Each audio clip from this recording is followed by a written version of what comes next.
नमस्कार दोस्तों, आपका स्वागत है अपने YouTube चैनल PFP में। आज हम पॉलीकैब इंडिया के बारे में बात करने वाले हैं। कंपनी के बिजनेस को समझेंगे, फंडामेंटल्स को समझेंगे, कौन से लेवल तक स्टॉक आपको जाता हुआ नजर आ सकता है, इन सभी चीज़ों के बारे में बात करने वाले हैं। तो सबसे पहले कंपनी की वेबसाइट को विजिट करते हैं। कंपनी एक FMEG कंपनी है, fast moving electrical goods company है। अलग अलग सेगमेंट्स में कामकाज है। Cables and wires, switches, fans, lighting and luminaires, telecom, appliances, switch gear, solar pumps, UPVC, EPC, ये सब सेगमेंट्स है जहां पर कंपनी का कामकाज चलता है। कंपनी के बारे में जानकारी प्राप्त करें तो Polycab is India's leading manufacturers of cables and wires. इसके अलावा कंपनी ने फिलहाल रीसेंट एंट्री भी ली है कंज्यूमर इलेक्ट्रिकल प्रोडक्ट्स जैसे कि फैंस है, स्विचेस है, स्विच गियर है, LED लाइट्स है। इसके अलावा पॉलीकैब का एक टेलीकॉम डिवीजन भी है जो कि networking infrastructure, passive networking infrastructure में कामकाज करता है। इनका मेन काम क्या है? मेन काम है केबल्स एंड वायर्स का। और रिसेंटली कंपनी ने जो कंज्यूमर इलेक्ट्रिकल प्रोडक्ट्स है जैसे कि पंखे हो गए, स्विचेस हो गया, यहां पर भी एंट्री ली है। अगर आप कंपनी के बारे में ज्यादा जानकारी प्राप्त करना चाहते हैं तो कंपनी की वेबसाइट को विजिट कर सकते हैं। फिलहाल ही कंपनी के रिजल्ट्स आए हैं। रिजल्ट्स कैसे आए हैं उसके बारे में चर्चा करते हैं। Q4 फाइनेंशियल ईयर में बहुत ही अच्छा ग्रोथ हमें देखने को मिला। Revenue year on year basis पे 43% बढ़ चुका है, जो कि हम समझ भी सकते हैं क्योंकि फिलहाल सिचुएशन आपको पिछले साल ऐसी देखने को मिली थी। लो बेस का फॉर्मेशन हो गया तो जंप आपको ज़्यादा अच्छा देखने को मिला। लेकिन क्वार्टर बेसिस पे भी अच्छी सिचुएशन है। 9% की ग्रोथ है रेवेन्यू में। एबिटा के बारे में बात करें तो 43% YOY इंक्रीज है और 12% क्वार्टर इंक्रीज है। बहुत ही अच्छी बात है। मार्जिन्स के बारे में बात करें तो आप देख पाएंगे एबिटा मार्जिन 13.8 से कम होकर 13.4 हो चुका था, लेकिन फुल रिकवरी आ गई है, 13.9% होता हुआ नजर आया है। प्रॉफिट आफ्टर टैक्स के बारे में बात करें 32% का राइज है ईयर ऑन ईयर बेसिस पे और क्वार्टर बेसिस पे 7% की बढ़ोतरी दिखाई पड़ती है। मार्जिन के बारे में बात करें, मार्जिन में अभी भी रिकवरी देखने को नहीं मिली। 10.1% का मार्जिन था जो कि फिलहाल हमें 9.3% का देखने को मिला है, जिसका रीजन हम सभी जानते हैं। कमोडिटी में एक बहुत ही बड़ा बुल रन चलता हुआ नजर आता है। एक अच्छी बात यह है कि B2C बिजनेस का शेयर है जो बढ़ता जा रहा है। B2C का मतलब है बिजनेस टू कंज्यूमर। तो कंज्यूमर से रिलेटेड जितने भी बिजनेस होते हैं, जितना मार्केट शेयर उनका बढ़ता जाएगा, ये बहुत ही अच्छी बात है क्योंकि उनका ब्रांड रिकॉग्निशन बढ़ता जाएगा, ब्रांड रिकॉल वैल्यू बढ़ती जाएगी। तो डायरेक्टली अगर आपका संबंध कंज्यूमर से है, कस्टमर से, तो ये एक बहुत ही पॉजिटिव बात है किसी भी कंपनी के लिए। इसके अलावा नेट कैश पोजीशन भी हमें 9 बिलियन से ज्यादा दिखाई दी, यानी कि 900 करोड़ से भी ज्यादा नेट कैश है। तो ये भी एक पॉजिटिव बात है। पूरे फाइनेंशियल ईयर के बारे में बात करें तो यहां पर भी सिचुएशन अच्छी दिखाई पड़ती है। पिछले साल आपको पता है कैसी सिचुएशन देखने को मिली। 1-2 क्वार्टर बहुत ही बड़ा डिसरप्शन देखने को मिला, उसके बावजूद रेवेन्यू में 1% बढ़ता हुआ नजर आया है। एबिटा हमें 3% YOY बेसिस पे बढ़ता हुआ नजर आया। मार्जिन में भी इंप्रूवमेंट देखने को मिला है। 12.8 से बढ़कर 13.1% का मार्जिन हमें दिखाई पड़ता है। बहुत ही अच्छी बात है। प्रॉफिट आफ्टर टैक्स के बारे में बात करें तो यहां पर 16% का इंक्रीज हुआ है। पिछले साल कैसी सिचुएशन थी हम सभी को पता है, इसके बावजूद एक अच्छा इंक्रीज दिखाई पड़ता है। मार्जिन के बारे में बात करें तो हमने देखा Q4 को, जब हम पिछले Q4 से कंपेयर करते हैं उस हिसाब से मार्जिन आपको कम दिखाई पड़ता है। लेकिन अगर हम पूरे फाइनेंशियल ईयर की बात करें तो यहां पर मार्जिन बेटर हो गया है। 8.7% से बढ़कर हमें 9.9% होता हुआ नजर आता है। बहुत ही अच्छी बात है। तो ओवरऑल सिचुएशन यहां पर सुधरती हुई नजर आती है। और आप देख पाएंगे sales contribution from business to consumer product portfolio stand alone basis पे 32.6% से बढ़कर 40.2% हो चुका है। बहुत ही अच्छी बात है। बिजनेस टू बिजनेस होता है उससे बेहतर है बिजनेस टू कंज्यूमर। कोई बिजनेस अगर डायरेक्टली अपने कस्टमर से टच हो सकता है, उसे कॉन्टैक्ट कर सकता है, उसके एक्सपीरियंस से अपने प्रोडक्ट्स उसी तरह से डेवलप कर सकता है, तो कंपनी की ग्रोथ हमें बहुत ही ज़्यादा बढ़ती हुई नजर आती है। तो ये बहुत ही अच्छी बात है कि B2C का जो शेयर है वो हमें बढ़ता हुआ नजर आता है। सेगमेंट के बारे में बात करते हैं, वायर्स एंड केबल्स में हमें कैसा परफॉर्मेंस देखने को मिला। तो आप देख पाएंगे revenue year on year basis पे 35% ऊपर है, क्वार्टर ऑन क्वार्टर बेसिस पे 10% ऊपर है। एबिट के बारे में बात करें तो यहाँ पर 18% और 9% की ग्रोथ दिखाई पड़ती है, लेकिन मार्जिन आपको कम होता हुआ नजर आया है, 15.2 से गिरकर 13.4% होता हुआ नजर आता है। उसके बावजूद ये बढ़ चुका है, ये एक पॉजिटिव बात है, यानी कि सेल्स ऊपर जा रही है। यहाँ पर आपको प्रॉफिट मार्जिन कम होता हुआ नजर आया, उसके बावजूद आपको सेल्स एबिट बढ़ता हुआ नजर आता है। उसका सिंपल मतलब है कि बिकवाली ज्यादा हो रही है, सेल्स ज्यादा होता हुआ नजर आता है। पूरे फाइनेंशियल ईयर को कंपेयर करें तो आप देख पाएंगे 3% की आपको गिरावट नजर आती है। और एबिट के बारे में बात करें तो यहां पर भी आपको 1% की गिरावट है, लेकिन मार्जिन इंप्रूव हुआ है, स्लाइटली इंप्रूव हुआ है, 12.3% से बढ़कर 12.6% होता हुआ नजर आता है। इंफ्रास्ट्रक्चर और इंडस्ट्रियल प्रोजेक्ट एक्टिविटीज़ में अच्छा डिमांड हमें दिखाई पड़ता है, कंज्यूमर सेंटिमेंट आपको सुधरता हुआ नजर आया, इसीलिए वायर्स और केबल्स का बिजनेस बहुत ही अच्छा परफॉर्म कर रहा है। और पूरा ऑर्गेनाइज्ड वायर्स और केबल्स में पॉलीकैब का मार्केट शेयर 20 से करके 22% का है, जो कि बहुत ही अच्छी बात है। तो टॉप प्लेयर्स में से हमें यह दिखाई पड़ता है। बिजनेस परफॉर्मेंस ओवरऑल अच्छा देखने को मिला, डिस्ट्रीब्यूशन चैनल और इंस्टीट्यूशनल बिजनेस दोनों ही अच्छा देखने को मिलता है। इंस्टीट्यूशनल बिजनेस में हमें डिसेंट रिकवरी भी दिखाई पड़ती है, लेकिन फिलहाल बात करें तो वायर्स का बिजनेस कंटिन्यूअसली केबल से ज्यादा परफॉर्म कर रहा है। हाउसिंग वायर्स में एक अच्छा मोमेंटम हमें दिखाई पड़ा है। नेक्स्ट है फास्ट मूविंग इलेक्ट्रिकल गुड्स, जहां पर रिसेंटली इनकी एंट्री हुई है, जैसे कि पंखे हो गए, स्विचेस हो गया। तो यहां पर आप देख पाएंगे रेवेन्यू कंटिन्यूअसली बढ़ती जा रही है, 82% इंक्रीज है वाई बेसिस पे, 14% इंक्रीज है क्वार्टर ऑन क्वार्टर बेसिस पे। एबिट आप देख पाएंगे पहले यहां पर 1 मिलियन का आपको एबिट दिखाई पड़ता था, जो कि 244 हो चुका है। तो सिचुएशन आपको सुधरती हुई नजर आती है। मार्जिन भी कितने ज्यादा इंप्रूव हो चुके हैं, यहां पर रिसेंटली एंट्री हुई थी इसलिए ज्यादा मार्जिन नहीं थे, फिलहाल आपको मार्जिन दिखाई पड़ते हैं। 7% का शानदार मार्जिन है। पूरे फाइनेंशियल ईयर को कंपेयर करें तो आप देख पाएंगे 24% की बढ़ोतरी दिखाई पड़ती है। एबिट के बारे में बात करें 236% इंक्रीज आपको दिखाई पड़ता है। मार्जिन भी 2% से बढ़कर 5.5% हो चुका है। इतना जो आपको जंप देखने को मिला प्रॉफिट में, उसका मेन रीजन यही है कि मार्जिन बहुत ही ज्यादा सुधर चुका है। फिलहाल इन्फ्लेशन हमें बढ़ता हुआ नजर आता है, कॉस्ट इन्फ्लेशन बढ़ चुका है, उसके बावजूद हेल्दी कंज्यूमर डिमांड है, डिस्ट्रीब्यूशन अच्छा है, स्ट्रॉन्ग एग्जीक्यूशन देखने को मिला, जिसके कारण परफॉर्मेंस हमें इतना ज़्यादा सुधरता हुआ नजर आया है। अक्रॉस कैटेगरीज हमें अच्छा जंप देखने को मिला, फैंस ने अच्छे ग्रोथ दिखाए हैं। कॉम्पिटिशन यहाँ पर बहुत ही टफ है। पॉलीकैब तो अभी नया नया एंटर हुआ है ये सारी चीज़ों में, इसके पहले जो दूसरे प्लेयर्स थे बहुत ही टफ फाइट दे रहे हैं, उसके बावजूद पॉलीकैब ने अच्छा परफॉर्मेंस दिखाया है फैंस में। उसके अलावा लाइटनिंग प्रोडक्ट्स में अच्छा देखने को मिला, स्विच गियर्स ने भी अच्छी ग्रोथ दिखाई है। तो अक्रॉस कैटेगरीज अच्छा परफॉर्मेंस देखने को मिला। अदर बिजनेस के बारे में बात करें तो अदर बिजनेस में ज्यादातर इनका ईपीसी का बिजनेस है। तो ईपीसी का बिजनेस आप देख पाएंगे रेवेन्यू आपको ईयर ऑन ईयर बेसिस पे 45% की गिरावट है, क्वार्टर ऑन क्वार्टर बेसिस पे 25% ऊपर है। मार्जिन्स इंप्रूव हो रहे हैं, 10.5 से बढ़कर 18.9 हो चुका है। लेकिन जैसे कि हमने देखा रेवेन्यू बहुत ही तेजी से ऊपर आए हैं, इसलिए आपको कोई सिग्निफिकेंट जंप प्रॉफिट में दिखाई नहीं पड़ता है। FY21 की बात करें तो 53% की भारी गिरावट है, प्रॉफिट में भी 51% की गिरावट है। हालांकि मार्जिन सुधर चुका है, 15.2 से बढ़कर 16.1% हो चुका है। इसका मतलब है कि जब भी ये ईपीसी का बिजनेस सुधरेगा, यहां पर रेवेन्यू वापस अपने पुराने लेवल पर पहुंचेगी, तो जो प्रॉफिट पहले आया था उससे ज्यादा प्रॉफिट देखने को मिलेगा, क्योंकि मार्जिन बेटर हो चुके हैं, जो कि बहुत ही इंपॉर्टेंट बात है।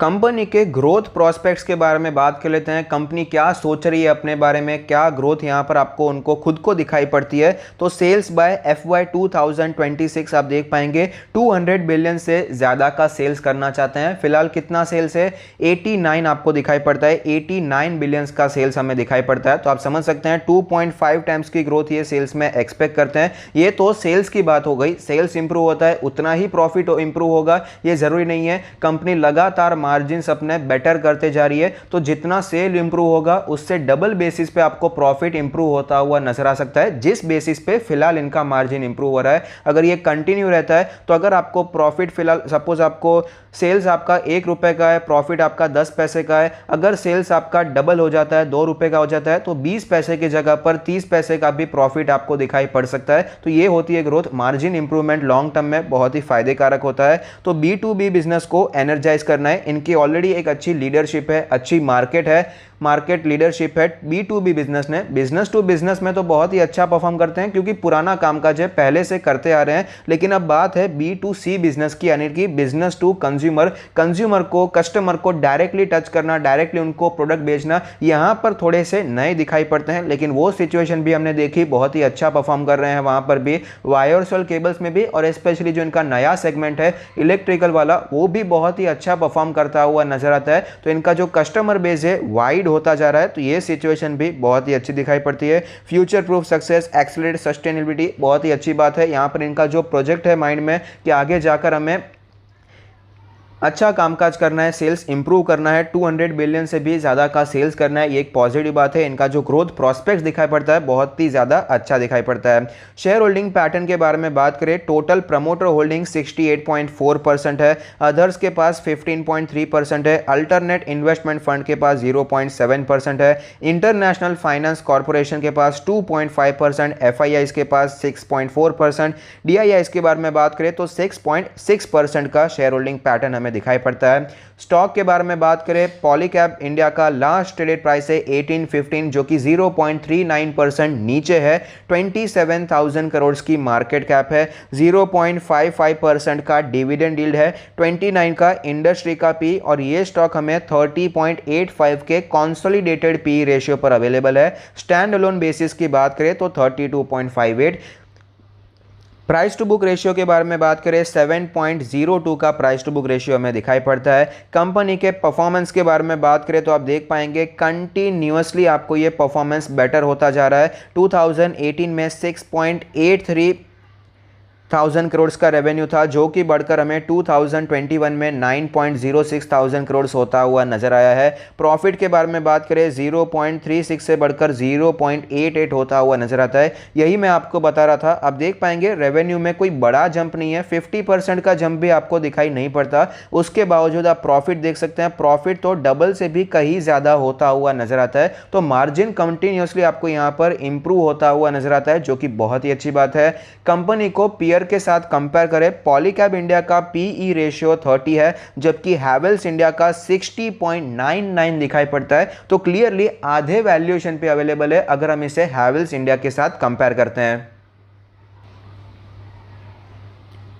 हम स्टॉक के वीकली चार्ट पर आ चुके हैं, जहां पर एक कैंडल 1 वीक को रिप्रेजेंट करती है। ज़्यादा पुरानी लिस्टिंग नहीं है, आप देख पाएंगे लिस्टिंग इसकी 2019 में हुई थी। उसके बाद इसमें थोड़ी सी गिरावट आई और शानदार तेज़ी देखने को मिली। 600 रुपये के लेवल से स्टॉक ऊपर जाकर 1100-1200 लेवल तक जाता हुआ नजर आया, बाद में क्रैश आया और फुल रिकवरी मोड में चल रहा है। और यहाँ पर आप देख पाएंगे ग्रोथ मोड में आपको जाता हुआ नजर आता है। 500, 550, 600 के लेवल से स्टॉक अभी फिलहाल 1800 के लेवल पर ट्रेड कर रहा है। ऑलरेडी हमें यहाँ पर ये 3 टाइम्स मल्टी बैगर होता हुआ नजर आता है। तो ओवरऑल फंडामेंटल्स को तो हमने देख लिया, क्या प्रोजेक्शंस है, कौन से लेवल तक स्टॉक जा सकता है, कौन से लेवल पर खरीदारी करनी चाहिए। तो मेरा मानना है ये आपको कम से कम 3000 तक जाता हुआ नजर आएगा। अब मैं ये कौन से बेसिस पर आपको बताता हूं, ये भी सुन लीजिए। ये सुनना ज्यादा जरूरी है, 3000 सुनना इतना जरूरी नहीं है।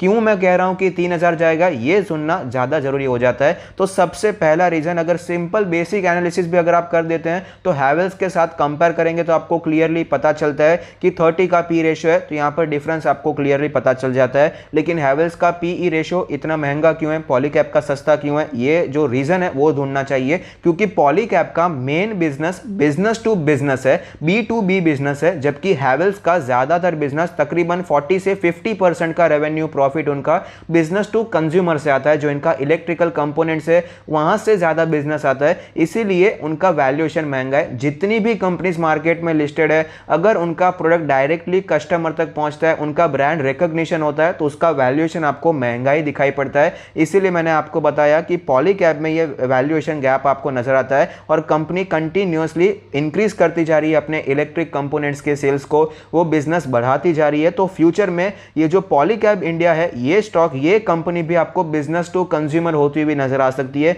तो सिंपल है, वैल्यूएशन गैप आपको दिखाई देगा, ये एक बेसिक रीजन हो सकता है। दूसरे रीजन के बारे में बात करें, दूसरा रीजन ये है कि कंपनी के फ्यूचर प्लान्स बहुत ही अच्छे दिखाई पड़ते हैं, कंपनी पर कर्जा बहुत कम है, कंपनी के पास कैश बहुत ही ज़्यादा है। इतने बुरे समय में भी कंटिन्यूअसली कंपनी अपने आप को सुधारती जा रही है, इंक्रीज देखने को मिल रहा है इनके प्रॉफिटेबिलिटी पर। एक और रीज़न मैं आपको बताता हूं, जो कि मैं खुद बहुत ही ज़्यादा सरप्राइज हो चुका था। कॉपर के प्राइसेस बहुत ही ज़्यादा बढ़ चुके हैं, मतलब हद से ज़्यादा बढ़ते हुए नजर आए हैं। उसके बावजूद कंपनी के रिजल्ट्स पर आपको वो इम्पैक्ट पड़ता हुआ नजर नहीं आया। तो कंपनी ने अपने आप को, ये जो महंगी सिचुएशन है वहाँ पर सुधार लिया, अपने आप को संभाल लिया। तो आप समझ सकते हैं, जब सिचुएशन सब सुधर जाएगी, कॉपर के प्राइसेस जब वापस आपको कंट्रोल में होते हुए नजर आएंगे, तो ये कितनी अच्छी तरीके से ग्रो हो पाएंगे, क्योंकि मार्जिन फिर वहां पर एकदम एक्सपोनेंशियली बढ़ जाएंगे। अगर कॉपर के प्राइसेस, इनका जो रॉ मटेरियल है वो कम हो जाता है, प्राइसेस कम हो जाते हैं